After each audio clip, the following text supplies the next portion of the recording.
welcome to Book 101. Brand new Book 101, all about the books that have run for the last 40 years. And today I have my special guest.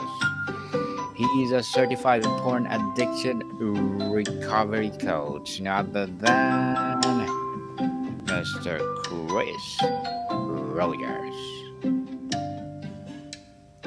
Welcome, Mr. Chris, on Book 101 Review. And can you please introduce more about yourself that I missed? Absolutely. Well, thank you, Daniel, very much for having me. It's a pleasure to meet you. Again, my name is Chris Rogers. I am, as previously stated, a certified porn addiction recovery coach. I help people from all around the world uh, develop healthier behaviors, develop self awareness through compassion, through community, and through camaraderie. Nobody recovers alone and they don't have to. So, my program, the Rebooted Teen program, is all about specializing in young people's breaking out of unhealthy coping patterns and showing them that there is a life beyond excess stimulation, there is a life beyond social media, and there is a life beyond their screen. And that's what we're all about. Yes, and thank you so much for sharing your knowledge and wisdom to the world, Mr. Chris. Thank you. And today, as we agreed, we're gonna talk about certified porn addiction recovery coach. So tell us, Mr. Chris, for someone unfamiliar, how do you define the role of certified porn addiction recovery coach, and how does it differ from a therapist or a sponsor in a 12-step program? Not so good. So, my role as a coach is really, really important. And just to quickly differentiate the difference between coaching and therapy, both can be really, really useful, but both serve different purposes. It's like they're playing on the same team, but they play different positions, right? So we have a therapist who specializes in making sure that you're recovering from perhaps some form of mental illness, whereas a coach is giving you the system, the community, and the accountability to have you have the most direct path possible toward mental wellness, particularly if there is a goal that you want to achieve. And that is on the side of the aisle that I fall into. And particularly when it comes to compulsive behaviors around something that has such a big a stigma, such as pornography, we dive into conversations that I think should be had, more often, because the more we pretend certain things don't exist, the more the stigma will persist. And when it comes to young people, I mean, first of all, we're dealing with a generation that it truly is a brand new world compared to when I was a teenager. When we're talking about the influence of social media, when we're talking about artificial intelligence, when we're talking about the idea of quote unquote fake news, it's becoming more and more difficult to know what's true and what isn't, especially for a brain that is still developing. So you and I know, okay, maybe there's a horror movie happening on screen and we know that it's just a movie, but for somebody who doesn't have the experience that you and I only sees monsters. So when we're talking about differentiating fact from fiction, it's not a matter of leading with a shame-based approach. It's about meeting them where they're at as somebody that's discovering the world truly for the first time.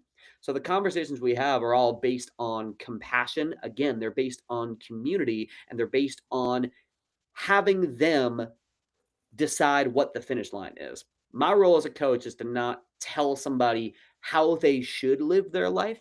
My role as a coach is to learn what they actually want beyond their compulsive behavior and give them the tools and the accountability to make sure they have what it takes to get themselves there. I'm a facilitator, I'm a cheerleader, I'm a confidant, I'm someone who's going to push them, but in the direction in which they truly want to go. So that's in essence what the Rebooted Teen program is all about. Mr. Chris, as certified aspects, what does the certification process entail? What kind of training and psychology or neuroscience and trauma is involved to ensure you're equipped for this sensitive work? Well, first of all, I mean, when it comes to my certifications, I am a certified relapse prevention specialist, studying under Terence Gorski. It was a it was a really, really educational experience for me. It was a hardcore, intensive workshop that I was in the room with other licensed therapists and coaches from different aspects of the recovery world. And I actually had a unique perspective, considering that I was the only one with a background in a behavioral addiction as opposed to a substance one.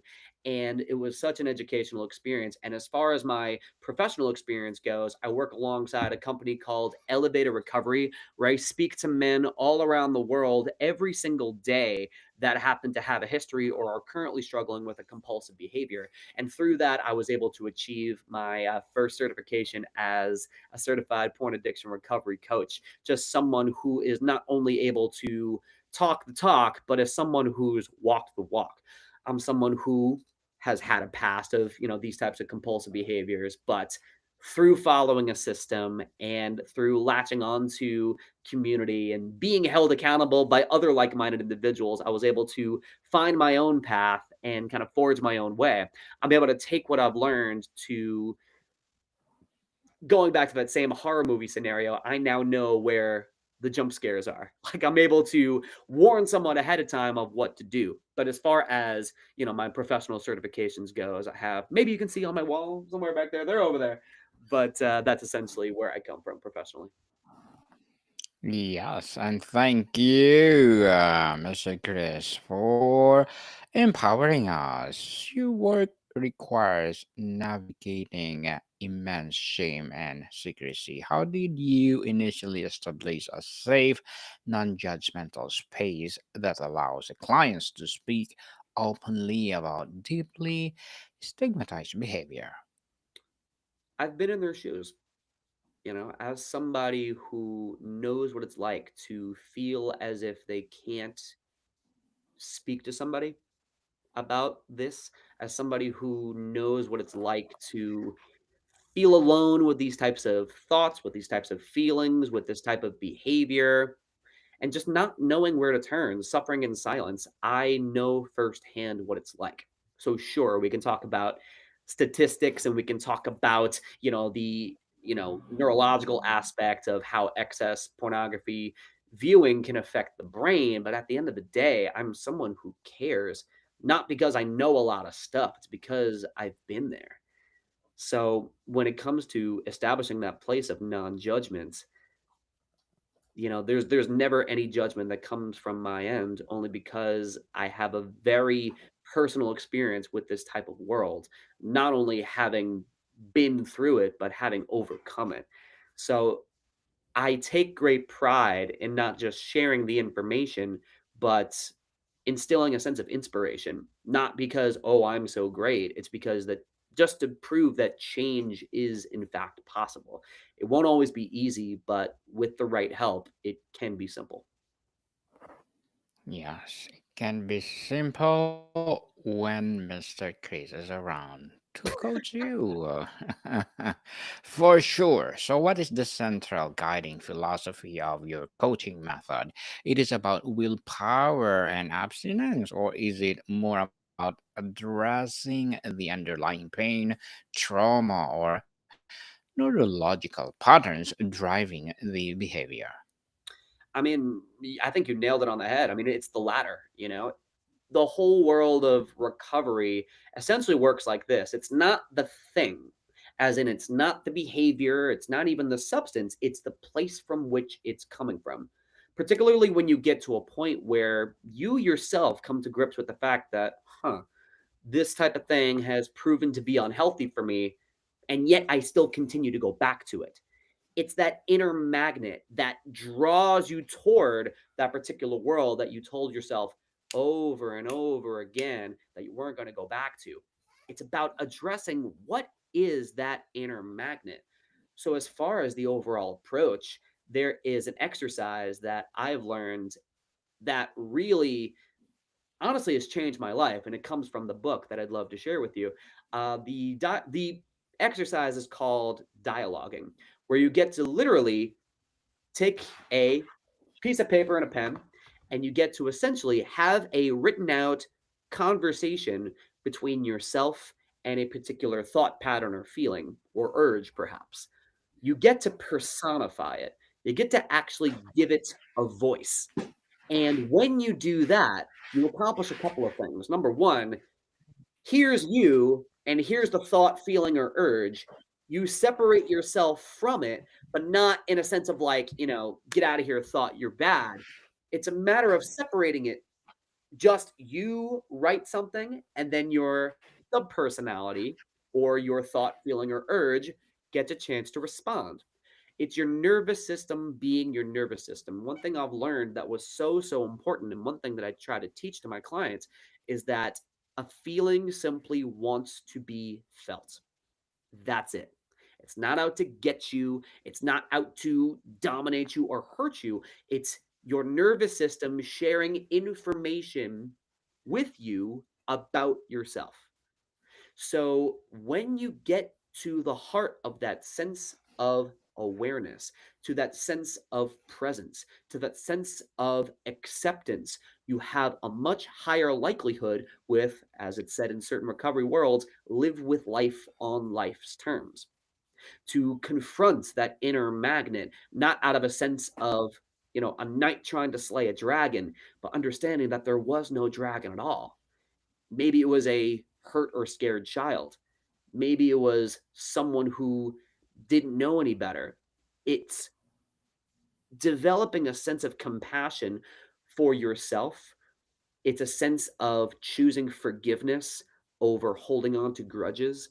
It is a journey within. I mean, really, if someone wants to recover from something like addiction, the only way out is through. So I think you verbalized it beautifully. It is that sense of what's going on internally to the point where it's affecting me externally.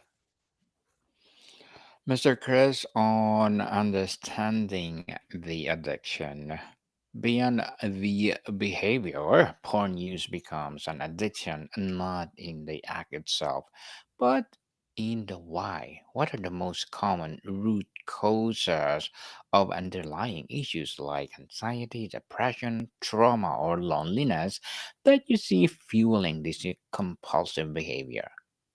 Well, this is what makes something like pornography its own animal, and it's really, really interesting. What often starts out as innocent curiosity can easily become a coping mechanism. I mean, studies show that the average age that a child first stumbles onto pornography is between 10 to 12 years old. I myself was 14, so pardon me, I guess I was a bit of a late bloomer. But what starts off as innocent curiosity, again, as I said, can become a compulsive behavior. We notice that it does that when it takes the place of interaction with others, when it takes the place of dealing with things like loneliness. One thing that excessive pornography can do is instill this value within us of immediate gratification.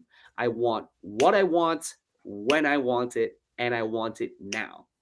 It can teach a young person that that is how life works, especially if the behavior is consistent, especially if the behavior happens a lot, right? So as far as, I just wanna make sure I'm answering your question correctly. Can you just repeat it one more time? Yes. So porn becomes about addiction, right? And how would you overcome it since we doing it again and again? How we overcome it as you talking about already? Because it's become part of a routine since we are at the young age. Yeah, and how do you overcome pornography addiction? I mean, that is the golden question, and the first thing to do is to really do 2 words, and those 2 words are slow down. And for a young person, that can often feel like a foreign Hmm. concept. We live in such a fast-paced world, where information is just only a click away. For us adults too. It's the world that they know. So when it comes to what it takes to overcome something like porn addiction, the value is in slowing down, as in, hold on a second, this is a decision that I'm making. This is a choice I'm making. And when you get the opportunity, or rather, when you take the opportunity to slow yourself down, almost look at yourself from like a third party point of view, hold on a second. Is this decision taking me closer to the person that I want to be or further away? It's about instilling a sense of choice. We know when someone becomes addicted when they feel that option, that sense of choice becomes increasingly more foggy. Anybody who struggles with a compulsive behavior feels as if they have no choice. Like you said, this is just who they are. This is part of their identity. This is part of their routine. But when you slow yourself down and realize, for example, if somebody has a slip, if somebody falls into a relapse cycle, that's not a singular event. This comes from the book I'll introduce as well. There's a concept called a choice point. So, for example, if a slip becomes physical, that's not a singular decision. There's a bunch of choices that lead up to that final decision. So, let's say somebody were to act out to something that they see on the internet, right? One sub choice in that series of choices could be sitting down at their desk. Another could be opening up their computer. Another could be typing in their website that they like. Another could be scrolling around on that website for an extended period of time. When you space everything out, when you slow it down, you realize a slip is not just a singular situation. It's a series of choices that lead up to a slip becoming physical. So, how do you overcome it? You give the client the concept of choice back to them. You have them remember that despite what we might be feeling, despite our circumstances, you always have a choice. The way out is through. And when you actually follow through with that, I mean, you mentioned the word empowered before. Recovery is oftentimes a difficult feeling journey, but what happens on the other side is that sense of empowerment. It's almost as if you're becoming reacquainted with yourself, like kind of seeing like a friend that you haven't seen in a long time. So Mhm. that's the value that I try to instill to anybody willing to listen. Mr. Chris, from brain science perspective, how does compulsive porn use rewire the brain's reward system, and why does it take too difficult just to stop? Well, I think it really, really hurts for someone who says to somebody struggling with a compulsive behavior, oh, if they wanted to, they would quit. Or if they loved me, they would quit. That's not how recovery works, unfortunately. How it affects the brain neurologically, I mean, happens in a myriad of ways. We all know the word dopamine. When we're targeting the brain's reward center, that can easily be hijacked and taken advantage of. I mean, consider what porn does to the brain. When somebody has an orgasm, we know the chemical dopamine, the quote unquote feel good hormone, the uh, hormone that's responsible for something like motivation, right? It's actually Hmm. not the only hormone involved. There's another chemical called norepinephrine, which is really, really insidious, but very, very powerful. It's in charge of something what's called euphoric recall. So let's imagine you think back to the last time that you acted out. You remember that rush, you remember that euphoria, you remember that high, but forgetting almost conveniently the adverse consequences or the trouble that you were feeling internally or the inner discomfort that you were feeling before you decided to have a slip become physical. Norepinephrine is in charge of taking that particular memory and storing it somewhere in your brain that classifies it as important. It's the reason why you continue to go back. Of course, there's adrenaline involved. Of course, there are um, opiates that you can easily buy from the store or in the most desperate of circumstances off the street that you actually produce internally. When an athlete is, coming off of an injury and they're taking, painkillers, like these endogenous opiates, or like opiates that you produce inside your body, when someone experiences an orgasm, that rush, that's all coming from within you. So we're not just talking about like, oh, dopamine, although it's a key factor. We're talking about how excessive pornography usage changes the chemistry of your brain. With excessive usage comes consistent changing.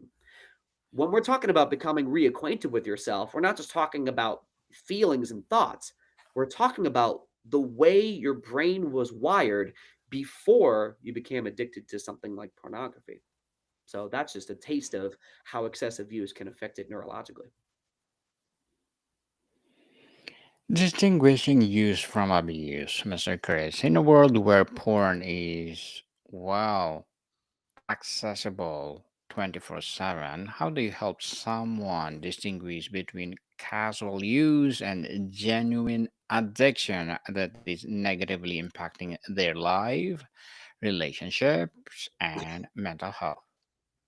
Well, my role, once again, as a coach is the fact that I can't tell somebody what is important to them. I can't do that. I can't read your mind and tell you who you are and what exactly it is that you want. My job is to facilitate your own journey toward self discovery, to get you to a place where you become very, very honest with what works for you and what doesn't, what's proven to be healthy for you and what hasn't.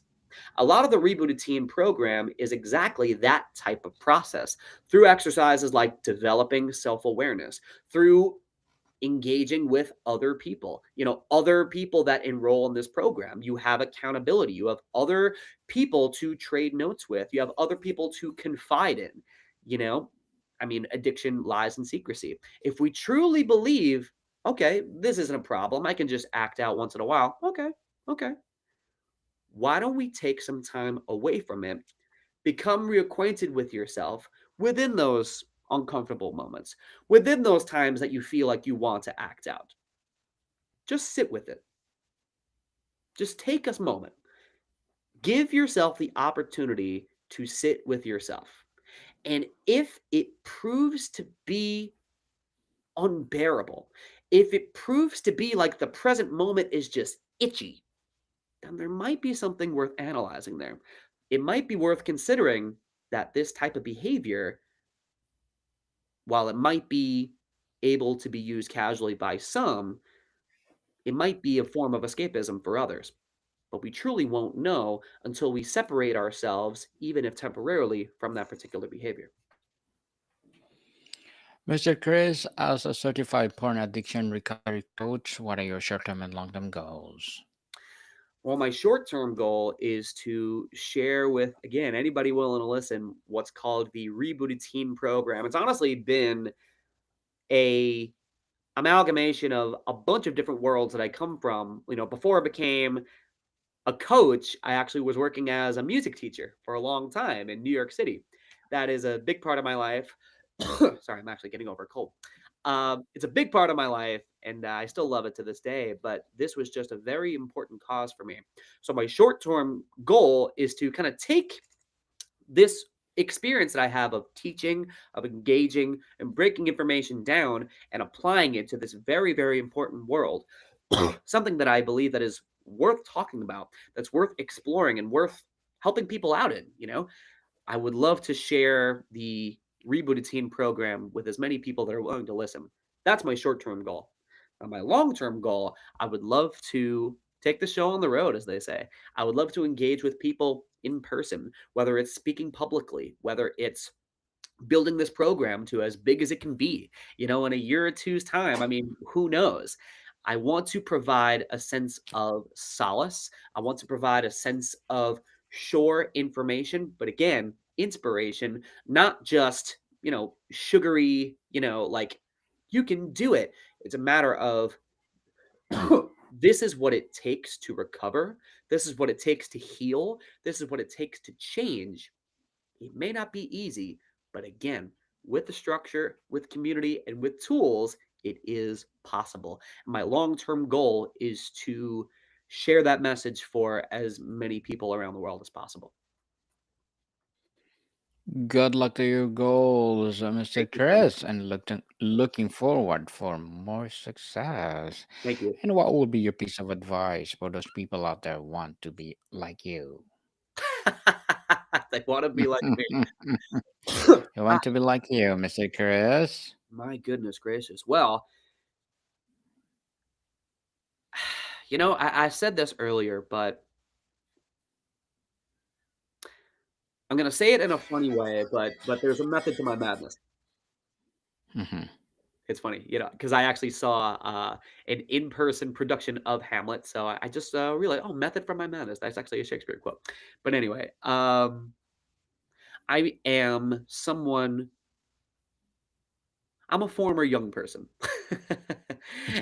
And I know how crazy of a time that is. I mean, you remember 14, where everything Hmm. feels like it's exploding within you. You're kind of discovering who you wanna be, what you like, what you don't like. But in this day and age, I mean, 14 when I was 14 versus a 14-year-old's experience now, in many ways, it's very, very different. People criticize this generation. Oh, they won't put their iPads down. They won't put their phones away. And I'm here to share that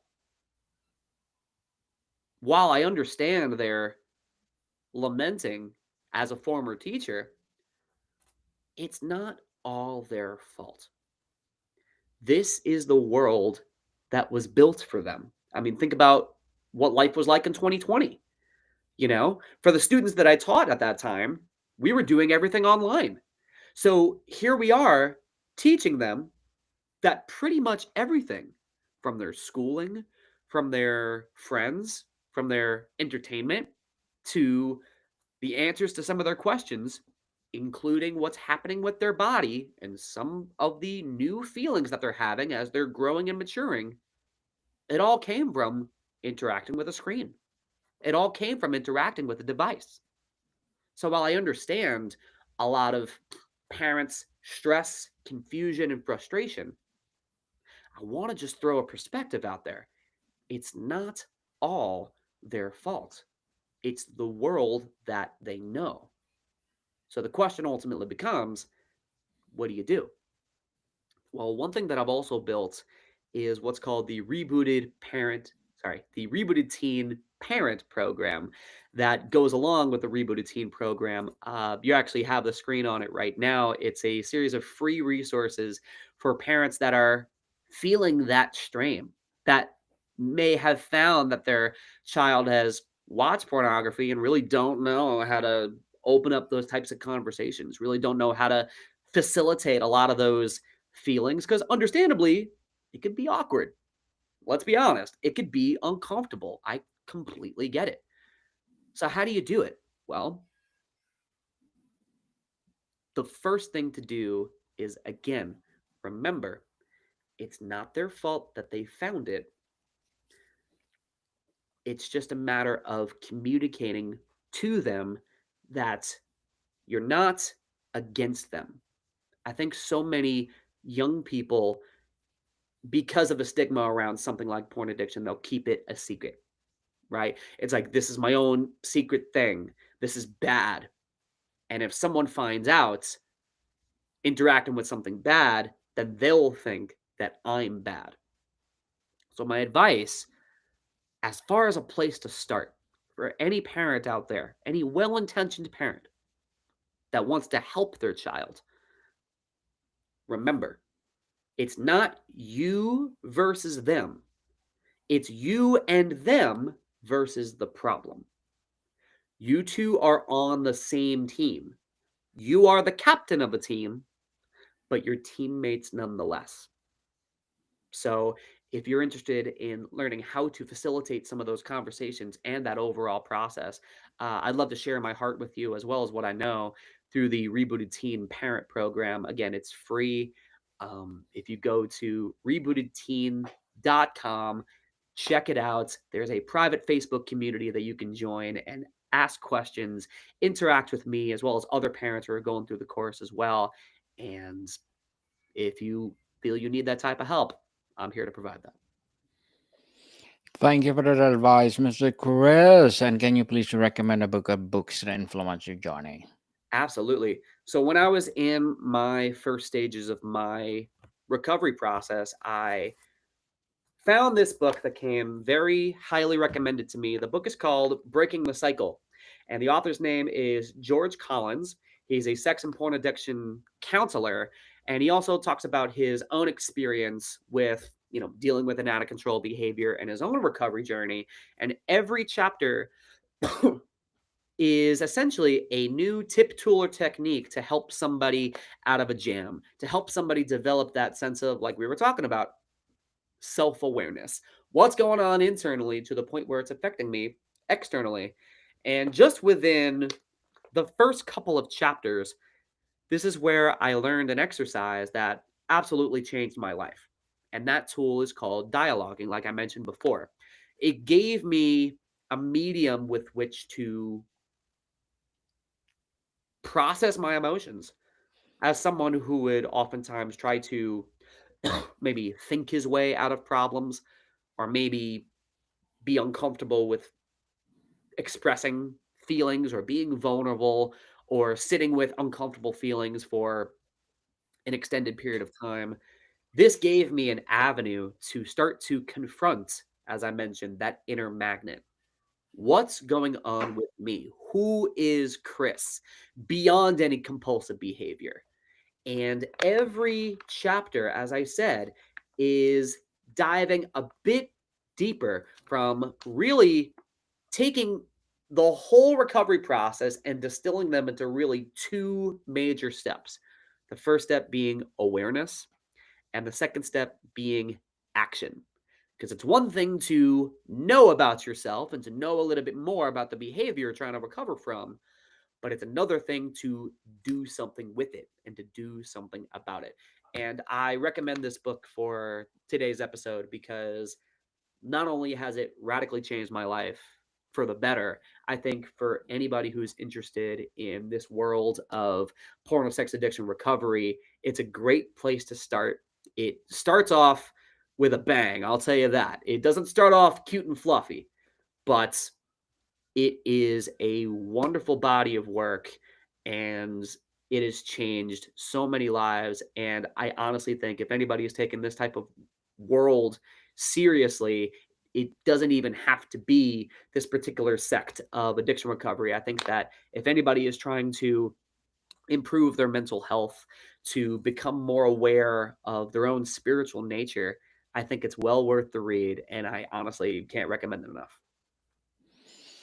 Thank you for that recommended book, Mr. Chris. Thank you. And before we wrap up our discussion for today, I'm inviting you to please to listen to my other podcast, people, because my abstract essay is already in fifth season, abstract poetry in second season, my book 101 review in fifth season too, comedy 101 in third season, and my food 101 in fifth season as well. Geography 101, Love Letters, Music 101, and Movie 101, our fourth season, Science 101, Section 101, second season, and my baby podcast, Law 101, Mental Health 101, and Bible Verses 101. Please listen to them wherever you listen your podcast. So, Mr. Chris, for someone listening who feels trapped and hopeless in the cycle, what is the most important message you hope you can offer them? You're not alone. It might seem like a cliche, but it's a cliche for a reason. The more personal something feels, I guarantee you the more universal it actually is. reach out, seek help. There are people who care, myself being one of them. And if you feel like you don't have the tools to communicate to your child, perhaps, if you have a child, or maybe have a loved one who is struggling with an out of control behavior, then my hope and my prayer and my mission is to give you some of those tools. And if you feel it's the right move, I would love to help your child out in the Rebooted Teen program. But if you take anything away from this conversation, at the very end of the day, it truly is that you are not alone. I get it. So many people do, and it's okay to talk about it. I don't know who needs to hear that, but if that's you, here it is. You're not alone. People care, and you got this. Yes, you're not alone. And Mr. Chris, last but not the least, what do you see the field of porn addiction recovery heading? Are we becoming more compassionate or scientifically informed in our approach?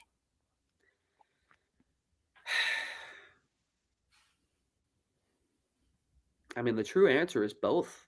I mean, the compassionate approach should always be a part of one's recovery journey. But as we become more and more expansive, particularly in the world of technology. I mean, let's just look at where we are. I mean, we're living in the age of artificial intelligence. We're living in the age of, you know, becoming more and we're having more and more trouble deciphering, what's fact and what's fiction. So the science will be able to catch up with the times as far as the way technology is growing, and we'll learn more and more of how to keep people safe when it comes to interacting with the boom of technology. But one thing that will never change is the human heart, and that's our target, because as I said, it's not just the thing. Technology will grow and there will be new issues on the horizon. That's inevitable. It's not just the thing, it's the place from which it's coming from. And if you're serious about your recovery journey, the only way out is through. But the best part of all is that you don't need to go through it alone. That's why it's important to have a coach. And if you feel it's the right move, that's why I'm willing to be that coach. Yes, definitely. And Mr. Chris Rogers, thank you so much for sharing your knowledge and wisdom to the world. Thank So, you. can you please invite our listeners to support your advocacy, your business, or whatever projects that you're doing right now? Yeah. So one more time, you can find the Rebooted Teen Parent Program over at rebootedteen.com. Feel free to follow me at Rebooted Teen on Instagram. I'm getting more and more active on there, answering your questions and sharing a bit about my life. So that way, I'm not just a head on a screen. I am all about this world. I'm passionate about it, and I'm there interacting with those that ask their most pressing questions. Thank you, Daniel, once again for the opportunity to speak. And yeah, this was great. Thank you so much. You're most welcome. Yes, people, let's support Mr. Chris Rogers because if you support him, for sure, more and more empowering coaching to come. So, Mr. Chris, thank you so much for your time. Thank you. More to come, people. See you soon.